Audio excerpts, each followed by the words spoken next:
Alors, bonjour tout le monde. Aujourd'hui, lundi, il fait beau, c'est l'été, c'est plaisant, Dieu est bon et j'espère que tout va bien dans vos vies.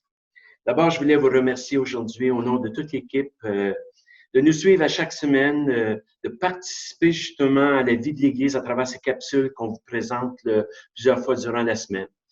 C'est vraiment le fun de voir vos commentaires à travers tout ça, puis de montrer qu'ensemble, on continue d'avancer, puis de même cœur, même esprit, puis qu'on est là pour élever le nom de Jésus.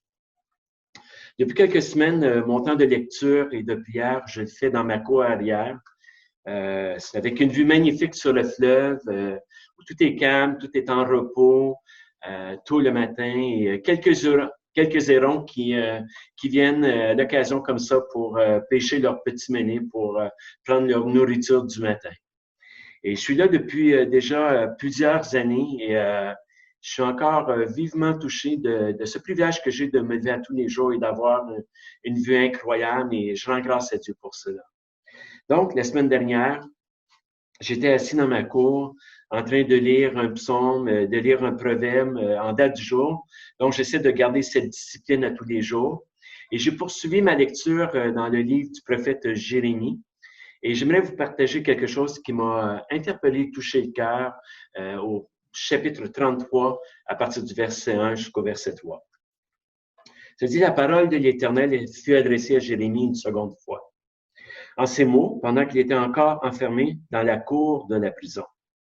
Ainsi par l'Éternel qui fait ces choses, l'Éternel qui les conçoit et les exécute, lui dont le nom est l'Éternel.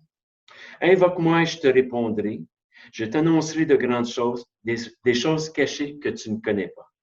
Invoque-moi et je te répondrai. Je t'annoncerai de grandes choses, des choses cachées dont tu ne connais pas. J'imagine que pour la plupart d'entre nous, on va passer une partie de notre été enfermé dans notre cour, dans notre jardin, pour d'autres dans un carré de sable ou encore, pas trop loin, dans la cour de quelqu'un d'autre. Avec le déconfinement qu'on voit, on est encore sur nos gardes, il y a encore une retenue. Quand on constate tout ce qui se passe aux États-Unis en ce moment, c'est pas très rassurant. Donc, oublions les bains de foule cet été, oublions les grands rassemblements et oublions les soupers entre amis collés les uns sur les autres. Moi, j'imagine que Jérémie a dû se poser les mêmes questions que nous, à savoir combien de temps il a été enfermé dans la cour de la prison. Quand est-ce qu'il a retrouvé sa pleine liberté? À quel moment il allait retrouver le peuple de Dieu? Fort possible qu'il se sentait lié, qu'il se sentait piégé par ses adversaires à travers tout ce qu'il vivait. Mais même s'il avait une certaine liberté d'être en dehors de ses cellules pour se promener dans la cour, il en reste qu'il vivait encore dans une incertitude, qu'il vivait lui aussi dans une attente à voir ses portes s'ouvrir pour retrouver justement sa place en dehors de cette cour de la prison. Donc, vivait-il une détresse à travers cela? Vivait-il un découragement? Sa foi était-il justement éprouvée pour que Dieu lui dise « Invoque-moi et je te répondrai ».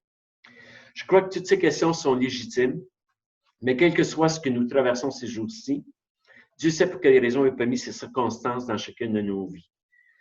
Moi, je crois qu'il arrive un temps, une saison voulue par Dieu, justement, où il n'y a plus de solution humaine pour surmonter nos épreuves, pour être capable de s'en sortir par nos propres forces ou par nous-mêmes.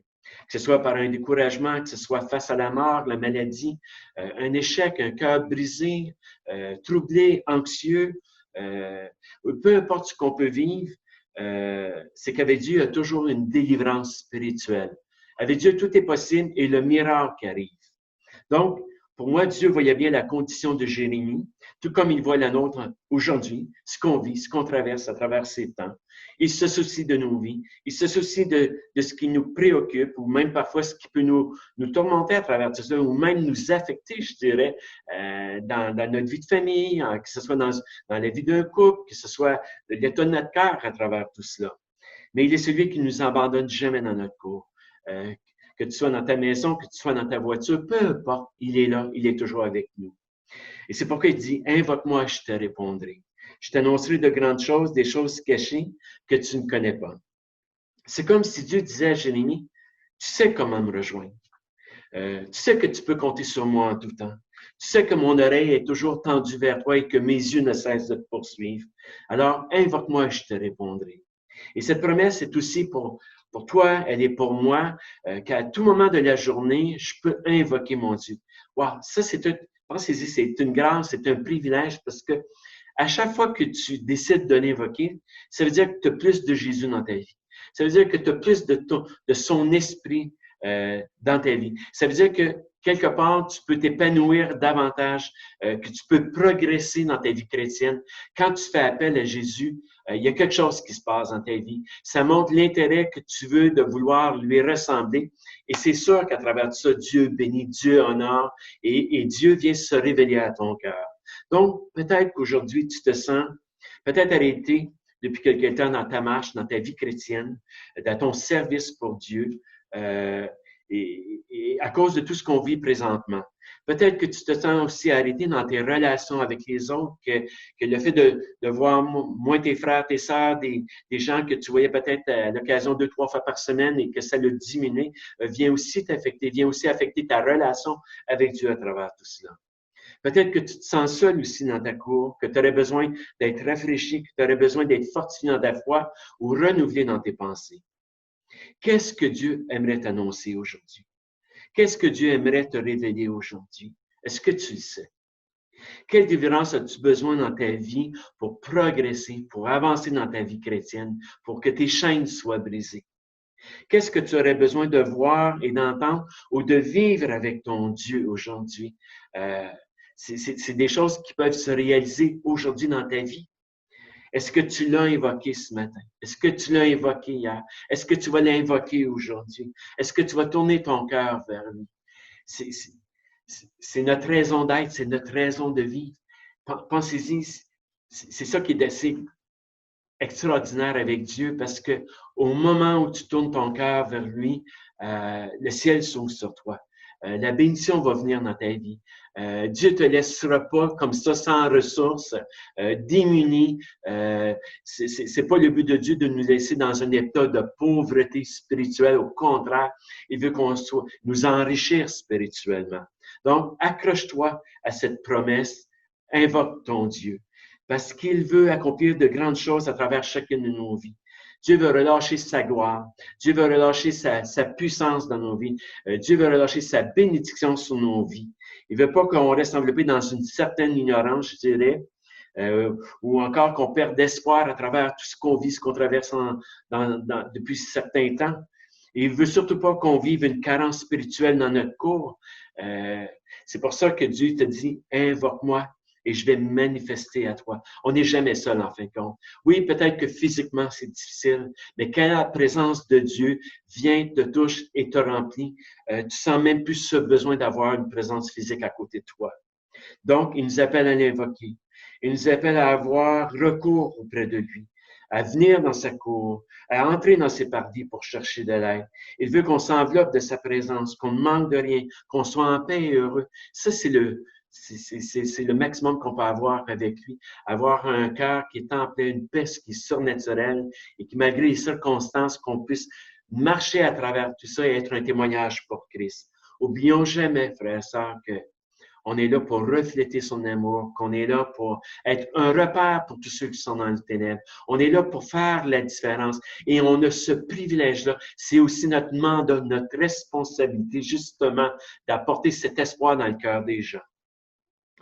Depuis la COVID-19, le gouvernement Centraide, autant la Croix-Rouge et d'autres, ont mis en place des fonds d'urgence pour les entreprises, les travailleurs, les étudiants, l'appui communautaire, afin d'aider tous les Canadiens à traverser cette tempête depuis quelque temps.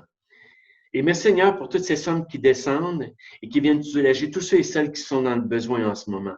Mais pour y avoir droit au soutien financier, chacun doit faire une demande. Chacun doit réclamer son besoin et faire appel justement à cette ressource afin de recevoir un forfait, afin de recevoir une somme d'argent. Sinon, c'est que qu'est-ce qui va se passer? C'est que plusieurs vont faire faillite.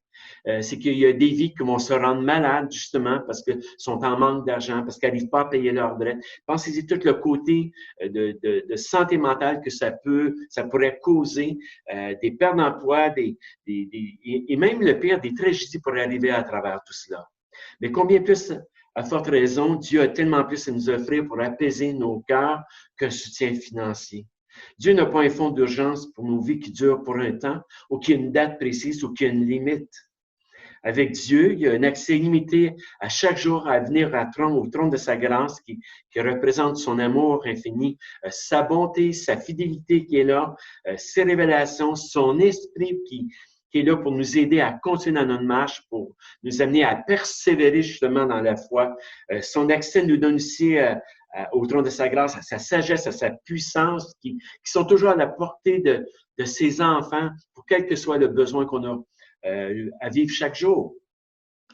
Avant de connaître Jésus, on était tous privés justement de sa présence, privés d'entrer dans la cour de son palais, privés d'entrer dans ses parvis et privés de connaître de grandes choses. On ne connaissait pas la vie éternelle, on ne connaissait pas la vie abondante. Aujourd'hui, on peut la vivre pleinement, cette vie. Tous les jours, il y a cette grâce qui est là, qui nous accompagne. Son regard est là, Dieu pourvoit, Dieu nous garde dans son droit chemin. Notre vie n'est plus dans un fossé, mais il nous a ramenés sur le droit chemin. Il nous amène à marcher dans sa lumière. Et ça, c'est tout un privilège qu'on a. L'apôtre Paul a invoqué Jésus toute sa vie à partir du moment où Dieu s'est révélé à lui. Et on sait que bien de grandes choses lui ont été révélées. Combien de grandes choses l'apôtre Paul a connues, des mystères cachés jusqu'à être ravi jusqu'au 7e ciel.